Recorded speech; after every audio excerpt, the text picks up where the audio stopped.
आमच्या शेतात ठिबक आहे, पण आम्ही फ्लशवार कधीच उघडत नाही. मग ठिबक किती वर्ष चालेल? तर हा प्रश्न असा आहे की बाबा मी सकाळी व्यायाम करत नाही तर मी किती वर्ष जगेल? याचं उत्तर कोण देऊ शकेल? कोणीच नाही देऊ शकत. कारण ठिबकचं आयुष्य वाढावं म्हणून सबलाईनवर फ्लशवार लावायचा किंवा हेच महत्त्वाचं आहे.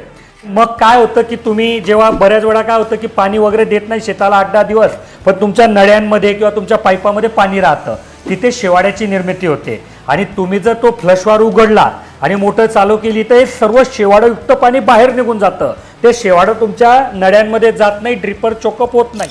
पण आता तुम्ही जर फ्लशवार उघडणारच नसाल तर हे शेवाळं किती बनतं आणि ते तुमच्या नळ्यांमध्ये जातं, तिथे अटकतं नाही अटकत, तुम्ही ॲसिड ट्रीटमेंट करता नाही करता किंवा तुमच्याकडे प्रेशर किती, या सर्व गोष्टींवर ठरेल. एवढं मात्र नक्की आहे की मग हे नाही सांगू शकत किती वर्ष चालेल तुमची ठिबक विदाऊट फ्लशवार उघडता, पण मी हे नक्की सांगू शकतो की विदाऊट फ्लशवार उघडता जर तुम्ही ठिबक वापरत असाल तर तुमच्या ठिबकचं आयुष्य नक्की कमी होईल.